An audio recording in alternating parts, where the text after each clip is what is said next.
Welcome to the Success Sensei podcast for anyone interested in success, happiness, and balance. We'll teach you how to be a black belt at life. And now, your host, former professional fighter, multiple world champion, entrepreneur, and investor, Robert Devane. Bowing in. This is Roundhouse Rob, the Success Sensei, helping you to win at life one kick and punch at a time. Episode 232. Redefine friendships to make your life easier. Welcome to the main event. It's the Success Sensei podcast main event. Redefine friendships to make your life easier. Before I even get started, let's say right from the start that friendships are complex. I'm not a relationship expert, but this is advice that I'm going to give my kids. This is all stuff that I've struggled with and settled with by redefining, and it has helped me a lot, and I'm definitely going to pass it on to my kids, and I hope that it helps you as well. But I would absolutely love to hear what your opinion is, so make sure you hit me up anytime through thesuccesssensei.com. I've had a lot of different friendships throughout my life in fighting. I had a lot of different friendships in my karate days, then my kickboxing days, different friendships in my MMA days, my exercise and fitness and personal training and gym work days, security work days, when I dabbled at acting and presenting, through school, and I went to 4 different schools. Actually, I think it was 5 different schools.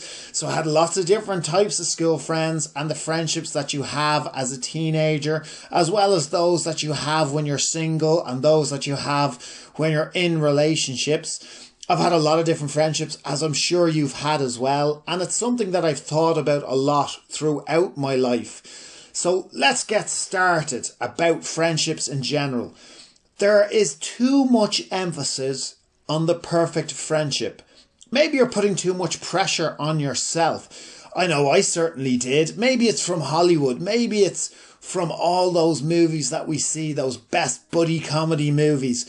And you know what? It's actually rare. That is the minority of cases, not the majority. But yet, we compare the friendships in our lives with, all these movies. We think that this is the way it's supposed to be. You're supposed to have a friend from your preschool days onto your primary school days, your secondary school days, the same friend in college, the same friend in work, the same best friend you live close by, you talk every day, and you're just very, very close. You know the type of friendships I'm talking about. And really, that is so rare. It doesn't happen a lot. And yet, we can compare all our friendships to that.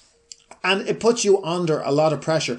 And it does ultimately make you think that something is wrong with you, that you don't have that type of a friendship in your life. So you need to redefine friendships. By the way, most highly successful and/are rich people claim to have very few friends, or even none at all. So you don't necessarily need as many friends or best friends or that type of a friendship in your life. It's not as needed as you might have convinced yourself that it is.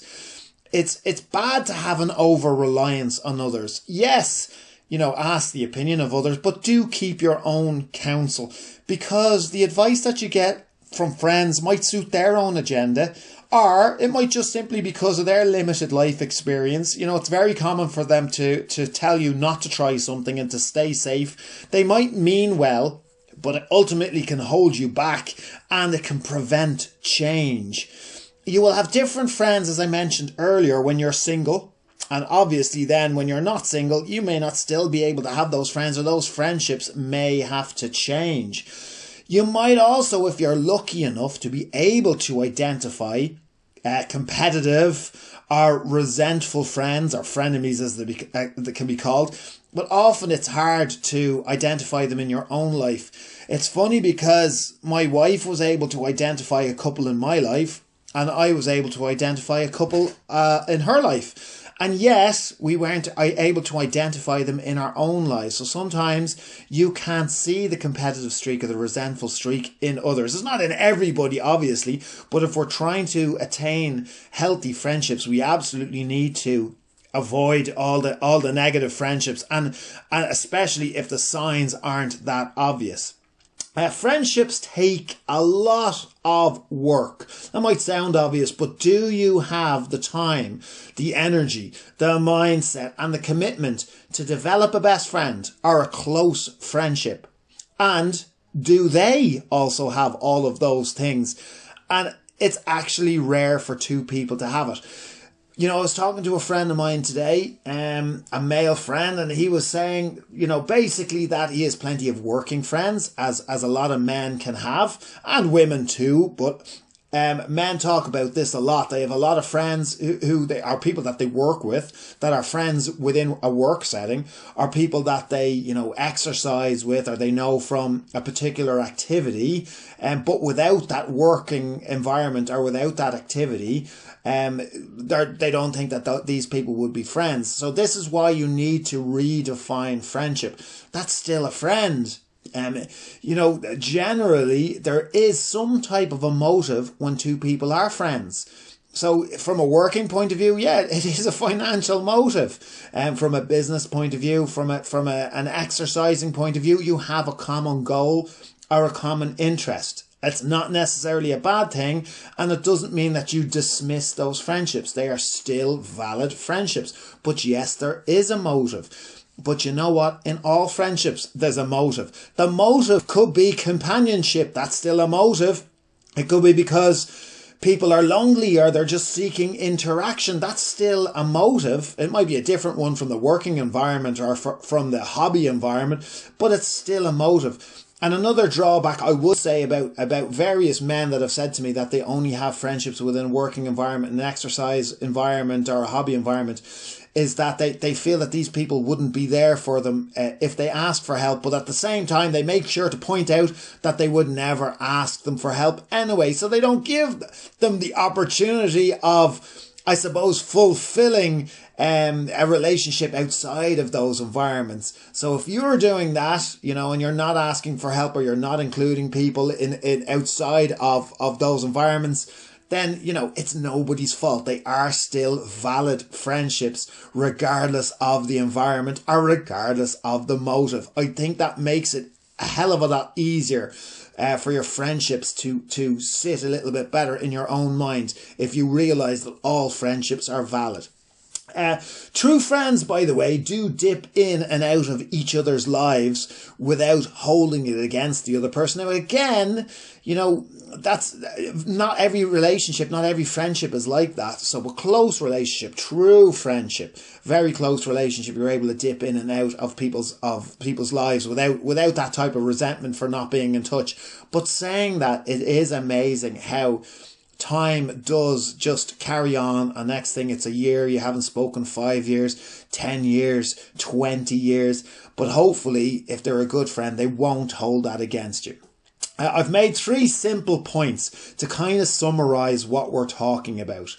Point number 1, don't be over-reliant on friends, as both you and they may change over time. You will change over time, and you'll change a lot over time, especially if you're into goals and you know, working on yourself and continuing with your own education and trying to improve yourself and chasing your dreams. You are going to change, and so will they. So don't be over-reliant on friends, as, you know, don't put too much of an emphasis on, you know, close relationships, as both of you will change over time, and you have to be accepting of that, right? Number 2, don't set too high expectations on friends, as there are many different levels to friendships.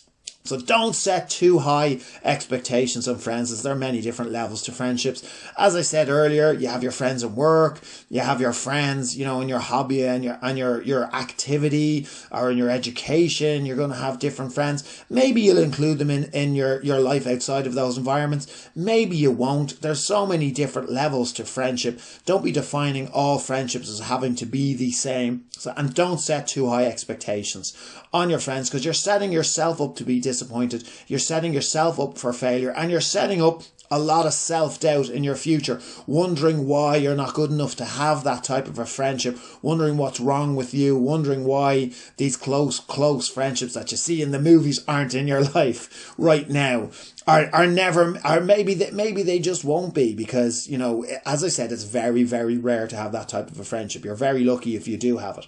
Number 3, try to be the friend to others that you wish you had. Now, that's not completely selfless, because normally you're going to get that back in return, and they'll be the friend to your life that you know you wish you had. So try to be the friend to others that you wish you had. So number 1 was, don't be over reliant on friends, as both you and they may change over time. Number 2, don't set too high expectations on friends, as there are many different levels to friendships. Number 3, try to be the friend to others that you wish you had.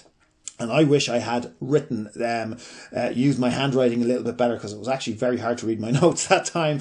Right, I'll come to the end, but before I sign off, and by the way, just before I really do sign off, and I get into my last bit before I do sign off, is that I do hope that you have, you know, great friendships in your life, that, you know, you're not so emotionally tied to it that, you know, it's like a crutch. Without, you know, these relationships, you'll completely crumble, because no one wants you to be, you know, in that kind of a position. You want to be empowered so that, you know, you really can enjoy the healthy type of friendships in your life. You will be tested. You know, your definition of friendship will be tested. You'll have many different levels of friendships. I hope you have very fruitful friendships. I hope you manage to retain them from when you're small to the end of your days. As I said, don't crucify yourself too much if you don't have friends that, you know, now that you had in school, or you don't have lifelong friends, or you don't have friends that are that close. Don't worry about it. You're actually in the majority and not the minority.